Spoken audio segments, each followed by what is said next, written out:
ನಾವೀಗ ಚಿಕ್ಕಬಳ್ಳಾಪುರದ ಶಾಸಕರಾದ ಪ್ರದೀಪ್ ಈಶ್ವರ್ ಅವ್ರ ಜೊತೆ ಇದ್ದೀವಿ. ಸರ್, ಹೇಗಿದೆ ಎಲೆಕ್ಷನ್? ಚೆನ್ನಾಗಿದೆ, ಗೆಲ್ತೀವಿ. 3 ಲಕ್ಷ ಲೀಡಲ್ಲಿ ರಕ್ಷಾರಾಮಯ್ಯ ಗೆಲ್ತಾರೆ.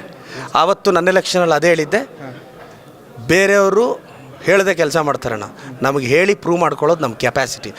ಗೆದ್ದಿದ್ದ ದಿನ ಕೌಂಟಿಂಗ್ ಸೆಂಟರ್ ಆಚೆ ಇದೇ ಮೈಕ್ ಮುಂದೆ ಮಾತಾಡ್ತೀನಿ ನಮ್ಮ ಲೀಡ್ ಏನು ಅಂತ. 3 ಲಕ್ಷ ಲೀಡಲ್ಲಿ ರಕ್ಷಾರಾಮಯ್ಯ ಗೆಲ್ತಾರೆ. ಇದು ಕಾಂಗ್ರೆಸ್ ಭದ್ರಕೋಟೆ ಸರ್. ಬೇರೆಯವರು ಹೇಳದೆ ಕೆಲಸ ಮಾಡ್ತಾರಣ್ಣ, ನಮಗೆ ಹೇಳಿ ಪ್ರೂವ್ ಮಾಡ್ಕೊಳ್ಳೋದು ನಮ್ಮ ಕೆಪಾಸಿಟಿ. 38,000 ಜನ ನನ್ನ ಅಸೆಂಬ್ಲಿಯಲ್ಲಿ 2,000 ತಗೊಂತಿದ್ದಾರೆ ತಿಂಗಳಿಗೆ. ಇವ್ರು ಆಶೀರ್ವದಿಸಿದ್ರೆ ಸಾಕು, ನಾವು ಗೆದ್ದು ಬಿಡ್ತೀವಿ. ಬಿಜೆಪಿ ಬಗ್ಗೆ ಮಾತಾಡ್ತಾರಲ್ಲ ಸೋಷಿಯಲ್ ಮೀಡಿಯಾದಲ್ಲಿ, ಅವ್ರು ಯಾರು ಬಂದು ಓಟ್ ಹಾಕಲ್ಲ ಸರ್. ನಾನು ಗೆಲ್ತೀನಿ ಅಂದ್ರೆ ನೀವು ನಂಬಿದ್ರ? ನೀವು ನಂಬಲಿಲ್ಲ, ಇವರು ನಂಬಲಿಲ್ಲ, ಅವರು ನಂಬಿದ್ಯಾರು ಜನ. ಈಗ ನನ್ನನ್ನು ಒಪ್ಪಿಸ್ತಾರೆ ಕೆಲವರು, ಅನಾ ಜನರಲ್ ಉಂಡವ್ರಿಗೂ ನೀವೇ ನಮ್ಮೆಲ್ಲ. ಅವೆಲ್ಲ ಸುಳ್ಳು. ಡೆಸ್ಟಿನಿ ದೊಡ್ಡ. ವೀಕ್ಷಕರೇ, ಚಿಕ್ಕಬಳ್ಳಾಪುರ ಲೋಕಸಭಾ ಕ್ಷೇತ್ರ ಅಭ್ಯರ್ಥಿಗಳಿಗಿಂತ ಹೆಚ್ಚು ಸದ್ದು ಮಾಡಿದ್ದು ಚಿಕ್ಕಬಳ್ಳಾಪುರ ಶಾಸಕ ಪ್ರದೀಪ್ ಈಶ್ವರ್ ಅವರಿಂದಾಗಿ. ನಮಗೂ ಅವ್ರಿಗೂ ಒಂಥರ ಫ್ರೆಂಡ್ಶಿಪ್ ದೊಡ್ಡ ಮಟ್ಟದಲ್ಲಿ ನಡೀತಾ ಇರುತ್ತೆ ಅವಾಗ. ಈ ಹಿಂದೆ ಹಾಸನ ವಿಧಾನಸಭೆ ಚುನಾವಣೆ ಸಂದರ್ಭದಲ್ಲಿ ಪ್ರೀತಮ್ ಗೌಡ್ರು ಚಾಲೆಂಜ್ ಮಾಡಿದ್ರು, ನಾನು ಗೆಲ್ತೀನಿ, ಗೆದ್ರೆ ಇಷ್ಟು ಲೀಡಲ್ಲಿ ಗೆಲ್ತೀನಿ, ರಾಜೀನಾಮೆ ಕೊಡ್ತೀನಿ ಅಂತ. ಸೋತಿದ್ರು. ಇದೀಗ ಪ್ರದೀಪ್ ಈಶ್ವರ್ ಕೂಡ ಸವಾಲನ್ನ ಹಾಕಿದ್ರು. ಇದೇ ಕರ್ನಾಟಕ ಟಿವಿ ಲೋಗೋ ಜೊತೆ ಮಾತನಾಡಿ, ಯಾವುದೇ ಕಾರಣಕ್ಕೂ ಸುಧಾಕರ್ಗೆ ಗೆಲ್ಲೋದಕ್ಕೆ ಬಿಡೋದಿಲ್ಲ. ಸುಧಾಕರ್ನ ನಾನು ಪ್ರದೀಪ್ ಈಶ್ವರ್ ಬಗ್ಗೆ ಏನಾಗಿದೆ, ಸುಧಾಕರ್ನ ಗೆಲ್ಲಕ್ ಬಿಡೋದಿಲ್ಲ. ಚಿಕ್ಕಬಳ್ಳಾಪುರದ ಎಕ್ಸಾಕ್ಟ್ ಲೀಡ್ ಗೊತ್ತಾಗ್ಬೇಕು. ಚಿಕ್ಕಬಳ್ಳಾಪುರ ಸಿಟಿ ಜಯಂತ ಒಂದ್ ಲೀಡ್ ಅಲ್ಲಿ ಗೆದ್ರು ಕೂಡ ರಾಜೀನಾಮೆ ಕೊಡ್ತಾರೆ. ಪ್ರದೀಪ್ ಈಶ್ವರ್ ರಾಜೀನಾಮೆ ಕೊಡ್ತೀನಿ ಅಂದಿದ್ರು. ಎಲ್ಲಕ್ಕಿಂತ ಹೆಚ್ಚಾಗಿ ಯಾವ ಕಾರಣಕ್ಕೂ ಗೆಲ್ಲಕ್ ಬಿಡಲ್ಲ ಸುಧಾಕರ್ನ ಅಂತ. ಯಾರು? ಪ್ರದೀಪ್ ಈಶ್ವರ. ಸನ್ಮಾನ್ಯ ಪ್ರದೀಪ್ ಈಶ್ವರ್ ಚಿಕ್ಕಬಳ್ಳಾಪುರ ಕ್ಷೇತ್ರದ ಶಾಸಕರು. ಬಟ್ ಅವ್ರು ನುಡಿದಂತೆ ನಡೀತಾರೆ, ಮಾತಕ್ಕೆ ತಪ್ಪಲ್ಲ. ನಾನೇನು ಎಕ್ಸ್ಟ್ರಾ ಮಾತಾಡಲ್ಲ. ಯಾಕೆಂದ್ರೆ ನಾನು ಈ ವಿಡಿಯೋ ಮಾಡಿ ಅಪ್ಲೋಡ್ ಆಗಷ್ಟು ರಾಜೀನಾಮೆ ಕೊಟ್ಟಿರ್ತಾರೆ ಅಂತ ಭಾವಿಸಿರ್ತೀನಿ. ಬಿಕಾಸ್ ಅವ್ರು ಯಾವತ್ತೂ ಡೈಲಮಾದಲ್ಲೇನಿರಲ್ಲ, ಮಾತಿಗೇನು ತಪ್ಪಲ್ಲ. ಸೊ ಹಾಗಾಗಿ ಸುಧಾಕರ್ ಅವ್ರನ್ನ ಲೋಕಸಭೆ ಮೆಟ್ಲತ್ತಕ್ ಬಿಡಲ್ಲ ಅಂತ ಹೇಳಿದ್ರು. ನಾನು ಆಗ ಮಧ್ಯ ಮಾತಾಡ್ತಾ ಹೇಳಿದ್ದೆ, ಅವ್ರಿಗೆ ಆ ಕೆಪಾಸಿಟಿ ಇದೆ. MLA ಮೆಟ್ಲತ್ತಕ್ ಬಿಟ್ಟಿರ್ಲಿಲ್ಲ ಇವರು. ಪ್ರದೀಪ್ ಈಶ್ವರ್ ಪವರ್ಫುಲ್ ಪರ್ಸನ್, ಲೋಕಸಭೆ ಮೆಟ್ಲತ್ತಕ್ ಬಿಡಲ್ಲ ಅಂತ ಅನ್ಕೊಂಡಿದ್ದೆ. ಅವರು ಒಂದೋಟ್ ನಾನು ಗೆಲ್ಲ ಯಾವುದೇ ಕಾರಣಕ್ಕೂ ಸಾಧ್ಯ ಇಲ್ಲ. ಈಗ ಗೆದ್ಬಿಟ್ಟಿದ್ದಾರೆ ಸುಧಾಕರ್, ಗೆದ್ಬಿಟ್ಟಿದ್ದಾರೆ. ಸೊ ಇದೆಲ್ಲ ನೋಡಿದ್ಮೇಲೆ ಸಂಜೆ ಒಂದ್ಸರಿ public TV Ranganath sir bulletin ನೋಡಿದ್ಮೇಲೆ ಐ ಥಿಂಕ್ ರಿಸೈನ್ ಮಾಡ್ಬೋದು. ನೋಡೋಣ. ಪ್ರದೀಪ್ ಈಶ್ವರ್ ಎಸ್ ಹಿರಿಯ ಪತ್ರಕರ್ತರಾಗಿ ನೀವು ಕೂಡ ಸಾಕಷ್ಟು ಜನ ರಾಜಕಾರಣಿಗಳನ್ನ, ಸಾಕಷ್ಟು ಚುನಾವಣೆಗಳನ್ನ ನೋಡಿರ್ತೀರಾ.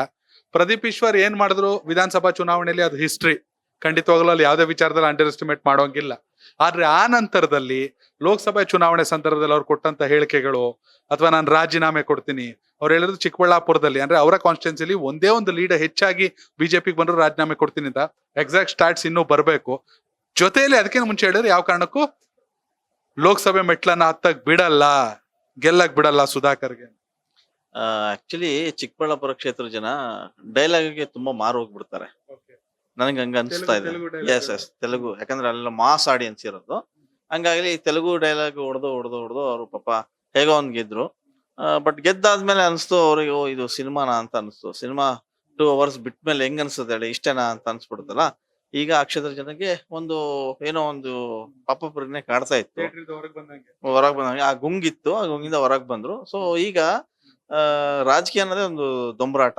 ಬರೀ ರಾಜಕಾರಣಿಗಳು ಆಶ್ವಾಸನೆ ಅಥವಾ ಡೈಲಾಗು ಈ ತರದ ನಡೀತದೆ. ಪ್ರದೀಪ್ ಈಶ್ವರ್ದು ಕೂಡ ತುಂಬಾ ಕಾನ್ಫಿಡೆಂಟ್ ಆಗಿ ಹೇಳಿದ್ರು. ಅಂದ್ರೆ ಅವ್ರು ಗೆದ್ರು, ಸರ್ಕಾರ ರಚನೆ ಆಯ್ತು, ಇನ್ನು ತುಂಬಾ ಪವರ್ ಆಗಿ ಏನೋ ಹೇಳಿದ್ರು ನಡೀತದೆ, ಜನ ನಂಬಿಡ್ತಾರೆ ಅನ್ನೋ ತರದ್ದು ಡೈಲಾಗ್ಗಳು ಹೇಳ್ತಾ ಇದ್ರು. ಸೊ ಸುಧಾಕರ್ ವಿಚಾರದಲ್ಲೂ ಕೂಡ ಹಾಗೆ ಮಾತಾಡಿದ್ರು ಅವರು. ನೀವ್ ಹೇಳದಂಗೆ ಅವ್ರನ್ನ ಲೋಕಸಭೆ ಮೆಟ್ಲು ಹತ್ತಕ್ ಬಿಡೋದಿಲ್ಲ. ಆಮೇಲೆ ಚಿಕ್ಕಬಳ್ಳಾಪುರದಲ್ಲಿ ಲೀಡ್ ತಗೊಳ್ಳಿ ನೋಡೋಣ, ನಾನ್ ರಾಜೀನಾಮೆ ಕೊಡ್ತೀನಿ ಅಂತ ಹೇಳಿದ್ರು. ಸೊ ಲೀಡು ಅದು ಸೆಕೆಂಡ್ರಿ, ಗೆಲುವು ಅನ್ನೋದು ಮುಖ್ಯ ಆಗುತ್ತೆ. ಒಂದು ಹೋಟೆಲ್ ಗೆದ್ರು ಅವ್ರು ಗೆದ್ದಂಗೆ. ಸೊ ಈಗ ಸುಧಾಕರ್ ಗೆದ್ದಿದ್ದಾರೆ. ಪ್ರದೀಪ್ ಈಶ್ವರ್ ವಾಟ್ ನೆಕ್ಸ್ಟ್ ಗೊತ್ತಿಲ್ಲ. ಅವ್ರು ನುಡಿದಂತೆ ನಡೀತಾರೆ. ಯಾಕಂದ್ರೆ ಪಾಪ ಅವರು ಹೇಳಿದ್ರು, ನಾನು ಗೆದ್ಮೇಲೆ ಪ್ರತಿ ಮನೆಗೆ ಹೋಗ್ತೀನಿ ಅಂತೇಳಿ. ಅದು ಮಾಡಿದಾರೆ ಕೂಡ. ಒಬ್ಬ ಶಾಸಕರಾಗಿ ಜವಾಬ್ದಾರಿಯುತ ವ್ಯಕ್ತಿಯಾಗಿ ಅವರು ಗೆದ್ದ ಮೇಲೆ ಮನೆಗೆ ಹೋದ್ರು, ಬಡವ್ರ ಮನೆಗೆ ಹೋದ್ರು, ಕೂತ್ಕೊಂಡ್ರು, ಊಟ ಮಾಡಿದ್ರು, ನೀರ್ ಕುಡಿದ್ರು, ತೆಲುಗಿನಲ್ಲೇ ಪಾಪ ಮಾತಾಡ್ಕೊಂಡು ತುಂಬಾ ಆತ್ಮೀಯತೆ ಮಾಡೋದು. ಅದು ಬೇಕು, ಒಬ್ಬ ಜನಪ್ರತಿನಿಧಿಗೆ ಇರ್ಬೇಕಾದಂತ ಕಾಳಜಿ, ಅದು ಆ ಕಾಳಜಿ ಇದೆ. ಸೊ ಸುಧಾಕರ್ ಮೇಲೆ ಏನು ತುಂಬಾ ಏನು ರಾಜಾರೋಷವಾಗಿ ಮಾತಾಡಿದ್ರು, ಆಕ್ರೋಶಭರಿತವಾಗಿ ಮಾತಾಡಿದ್ರು. ಸೊ ಜನ ಬದಲಾದ್ರು. ಅಂದ್ರೆ ಇಮಿಡಿಯೇಟ್ಲಿಗೆ ಜನಗಳಿಗೆ ಅರ್ಥ ಆಯ್ತು, ಮಾತು ಅಷ್ಟೇ ಅಲ್ಲ, ಮಾತಿನ ಜೊತೆಗೆ ಅಭಿವೃದ್ಧಿ ಕೂಡ ಮುಖ್ಯ ಅನ್ನೋದು. ಸೊ ಸುಧಾಕರ್ ಹಿಂದೆ ಸೋತಿದ ಕಾರಣ ಬೇರೆ ಹಲವಾರು ಇತ್ತು. ಜನ ಸುಧಾಕರ್ ಬಗ್ಗೆ ಮಾಡಿದಂತ ಆರೋಪಗಳಿಗೆ ಬದಲಾವಣೆ ತಂದ್ಕೊಂಡ್ರು. ಸೊ ಸುಧಾಕರ್ನ MLA ಎಲೆಕ್ಷನ್ ಸೋತಿದ್ರು. ಆದ್ರೆ ಸುಧಾಕರ್ ಅವರು ಕೂಡ ಇದೇ ರೀತಿಯ ಮಿಸ್ಟೇಕ್ ಅನ್ನ ಮಾಡ್ಕೊಂಡಿದ್ರು ವಿಧಾನಸಭೆ ಚುನಾವಣೆ ಸಂದರ್ಭದಲ್ಲಿ. ಸಚಿವರಾಗಿದ್ದವನು, ಆರೋಗ್ಯ ಸಚಿವರಾಗಿದ್ದವರು, ಹೀಗಾಗಿ ನಾನು ಸೋಲ್ಸಕ್ಕೆ ಆಗಲ್ಲ ಯಾರ ಕೈಲೂ, ನಾನು ಗೆದ್ದೇ ಗೆಲ್ತೀನಿ ಅಂತ ನಡೆಯೋ ಮನುಷ್ಯ ಎಡವೋದ್ ಸಹಜ. ಆ ತಪ್ಪನ್ನ ತಿದ್ಕೊಂಡು ಸೋತ್ ಮೇಲೆ ಕೂಡ ಕ್ಷೇತ್ರ ಜನರ ಜೊತೆಯಲ್ಲಿ ಇದ್ಕೊಂಡು, ಇಲ್ಲ ನನಗೆ ವಿಧಾನಸಭೆಯಲ್ಲಿ ಅವಕಾಶ ತಪ್ತು, ಇನ್ನು 5 ವರ್ಷ ಕಾಯೋದ್ಕಿಂತ ನಾನು ಜನಸೇವೆಗೆ ಲೋಕಸಭೆಗೆ ಬರ್ಲೇಬೇಕು ಅನ್ನೋ ಕಾರಣಕ್ಕಾಗಿ ಬಂದ್ರು, ಗೆದ್ರು. ಈಗ ಪ್ರದೀಪ್ ಈಶ್ವರ್ ಅವ್ರು ಕೂಡ ಶಾಸಕರಾಗಿ 1 ವರ್ಷ ಆಗಿದೆ, ನುಡಿದಂತೆ ನಡೀತಾರೆ, ಸಾಕಷ್ಟು ಕೆಲಸಗಳನ್ನ ಮಾಡಿದ್ದಾರೆ. ಯಾಕಂದ್ರೆ ಆ ಬದ್ಧತೆ ಇರಬೇಕು. ಈಗ ಎಲ್ಲವೂ ಲೆಕ್ಕಾಚಾರಗಳನ್ನ ನೋಡ್ಬೇಕು. ಒಟ್ನಲ್ಲಿ ಅವರು ಹೇಳಿದ್ದು ಯಾವುದೇ ಕಾರಣಕ್ಕೂ ಸುಧಾಕರ್ನ ಲೋಕಸಭೆ ಮೆಟ್ಲತ್ತಾಗ ಬಿಡೋದಿಲ್ಲ ಅಂತ ಫಲಿತಾಂಶ ಬಂದಾಗಿದೆ. Yes sir. ಸುಧಾಕರ್ಗೆ ಒಂದು ಸಮಸ್ಯೆ ಇತ್ತು. ಜನಗಳು ನಮ್ಮನ್ನ ಹೇಗ್ ನೋಡ್ತಾರೆ, ಹೇಗ್ ಸ್ವೀಕರಿಸ್ತಾರೆ ಅನ್ನೋದು. ಅದು ಈಗ MP ಎಲೆಕ್ಷನ್ ಅಲ್ಲಿ ಗೊತ್ತಾಯ್ತು. ಪ್ರೀತಿ ಮಾಡಿದ್ರು, ಜನ ಓಟ್ ಹಾಕಿದ್ರು, ವಾಟ್ ಎವರ್. ಅಂದ್ರೆ ಬಿಜೆಪಿ ಮತ್ತು JDS ಎರಡೂ ಕೂಡ ಮೈತ್ರಿ ಆಗಿರೋದ್ರಿಂದ ಅವ್ರಿಗೆ ಇದೊಂದು ಪ್ಲಸ್ ಆಯ್ತು ಅಂತ ಅನ್ಸುತ್ತೆ.